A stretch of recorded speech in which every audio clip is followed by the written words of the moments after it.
പിടിമുറുക്കും. ഇരുളറഞ്ഞ എല്ലാ വഴികളിലൂടെയും വർഗീയത ഒളിച്ചു കടത്തും.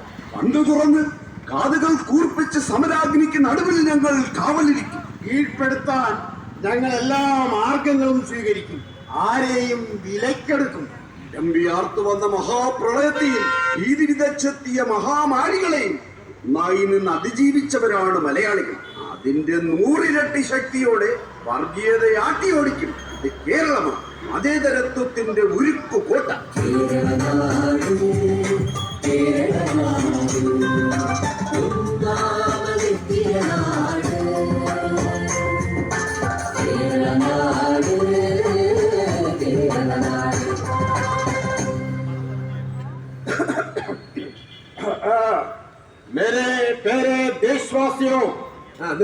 നിർത്ത്. ജനങ്ങളെ ദുരിതത്തിലേക്ക് എടുത്തെറിയുന്നതിന് മുമ്പ് ഇങ്ങനൊരു വിളിയുണ്ട്. പാവപ്പെട്ടവരെ സാമ്പത്തിക ബന്ധനത്തിലാക്കാൻ ഒരു രാത്രിയിലാണ് ഇത് ആദ്യം കേട്ടത്. ലോകമണ്ടത്തരത്തിന്റെ ആ പടുകുഴിയിൽ നിന്ന് ഇന്ത്യൻ ജനത ഇതുവരെ കരകയറിയിട്ടില്ല. മഹാമാരികൾക്ക് മുന്നിൽ പകച്ചു നിന്ന ജനതയെ പോലും വിഷം പുരട്ടിയ വാക്കുകളിൽ തളച്ചിട്ടു.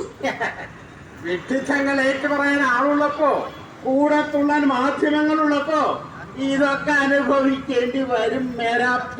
ദേശവാസികളെ, ഇടതുപക്ഷ മനസ്സായ കേരളത്തിൽ ഈ പരിപ്പ് വേവില്ല മേരെ പ്യാരെ. കേരളം ലോകത്ത് എവിടെ ചെന്നാലും ഇതേ കേൾക്കാറുള്ളൂ. എല്ലാ പ്രതിസന്ധികളിലും മനുഷ്യരെ ചേർത്ത് നിർത്തുന്ന ഇടതുപക്ഷമാണ് കേരളത്തെ നയിക്കുന്നത്.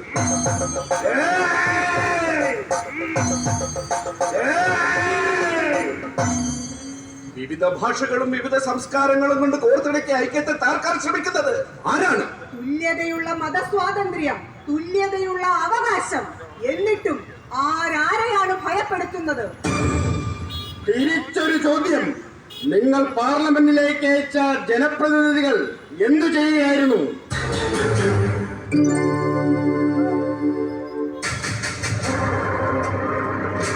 ലോകരാഷ്ട്രങ്ങൾ ആദരിക്കുന്ന നമ്മുടെ ഭരണഘടനയ്ക്കും പൗരാവകാശങ്ങൾക്കും ആക്രമണം നേരിട്ടപ്പോൾ നിശബ്ദത പാലിച്ചവരെ തിരിച്ചറിയണം. സ്വേച്ഛാധിപത്യവും പിടിച്ചടക്കലും വിലക്കയറ്റവും അടിച്ചേൽപ്പിച്ചപ്പോൾ ഉറക്കം നടിച്ചവരെ തിരിച്ചറിയണം. ന്യൂനപക്ഷ അവകാശങ്ങളെ പിഴുതെറിഞ്ഞപ്പോൾ കല്യാണം കൂടാൻ പോയവരെ തിരിച്ചറിയണം നമ്മൾ. അഭിപ്രായ സ്വാതന്ത്ര്യം ഉയർത്തുന്ന സംസ്ഥാനങ്ങളെ സാമ്പത്തികമായി വരിഞ്ഞു മുറുക്കി കരുതുള്ളിയപ്പോൾ ഒപ്പം കൂടിയവരെ തിരിച്ചറിയണം. ആരാധനാലയങ്ങൾ പിടിച്ചെടുത്തപ്പോൾ വായ മൂടിക്കെട്ടിയിരുന്നവരെ തിരിച്ചറിയണം. ഫാസിസത്തിന്റെയും ജാതി രാഷ്ട്രീയത്തിന്റെയും കെണിയിൽ പെട്ടെന്ന് വീഴുന്നവർ ഇനിയും അത് ആവർത്തിച്ചില്ലെന്നുണ്ടോ? ഇന്ത്യ എന്ന മഹാസംസ്കാരത്തെ മുറിവേൽപ്പിക്കാൻ കൂട്ടുനിന്നവർക്കും മറുപടിയുണ്ട്. ഞങ്ങൾ ജനാധിപത്യ പ്രതിരോധം തീർക്കും. ഉത്തരവാദിത്വത്തോടെ അത് നിർവഹിക്കും. നിറയിൽ ചുവന്ന പൂക്കൾ, പാതയിൽ സമരങ്ങൾ തന്മുദ്രകൾ. നിറയിൽ ചുവന്ന പൂക്കൾ, പാതയിൽ സമരങ്ങൾ തന്മുദ്രകൾ. ഫാസിസത്തിന് ഒത്താശ ചെയ്താൽ അത് തിരിഞ്ഞുകൊത്തുമെന്നൊരു തിരിച്ചറിവ് വന്നിട്ടുണ്ട്. ഇന്ത്യ നിലനിൽക്കണമെന്ന് ആഗ്രഹിക്കുന്നവരുടെ പ്രതീക്ഷയാണ് നിങ്ങൾ ഉയർത്തുന്ന ബദൽ. വിട്ടുവീഴ്ചയില്ലാത്ത പ്രതിരോധമായി അത് ഉയർന്നു വരണം. ജനാധിപത്യത്തിന്റെ സർഗ ശബ്ദമുയർത്തി ഒന്നായി നിന്ന് ഇന്ത്യയെ വീണ്ടെടുക്കണം. മതേതര ഇന്ത്യ നിലനിൽക്കണം. ഫാസിസം പടതിർത്ത് കലിതുള്ളി വന്നാൽ പൊരുതി നിൽക്കും.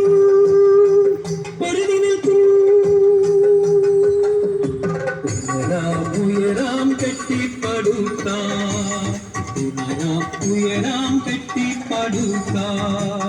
മഹാപർവതമ മതനിരപേക്ഷത മകം തീർത്ത മതിലുകൾ തകർക്കാം.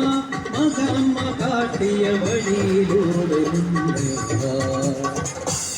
മാനവ സംസ്കാരത്തിനായി ഉറച്ച മനസ്സും ഉരുക്കുമുഷ്ടിയും.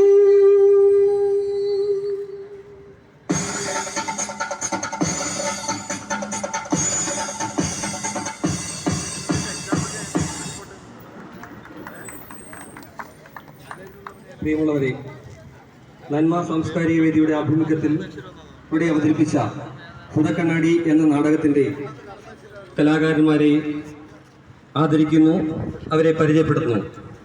ഈ കലാകാരന്മാരെ ആദരിക്കുന്നതിനായി ജോയിന്റ് കൗൺസിലിൻ്റെ സംസ്ഥാന വൈസ് ചെയർപേഴ്സൺ സഖാവ് MS സുഗൈതകുമാരെ ആദരപൂർവ്വം ക്ഷണിക്കുന്നു. കേരളക്കരയാകെ എല്ലാവർക്കും പരിചയപ്പെടുത്തിയ ആശയം രചനാ സംവിധാനം നിർവഹിച്ച ശ്രീ ഷെറീഫ് പാങ്ങോടിനെ ആദരിക്കുന്നതിനായി ഇവിടേക്ക് ക്ഷണിക്കുകയാണ്.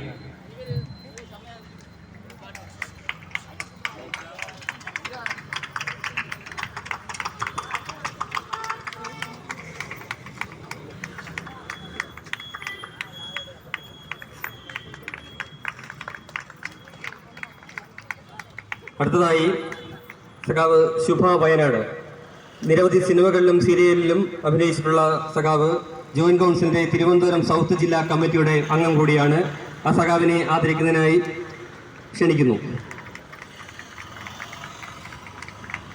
സഖാവ് മധു കാര്യവട്ടം.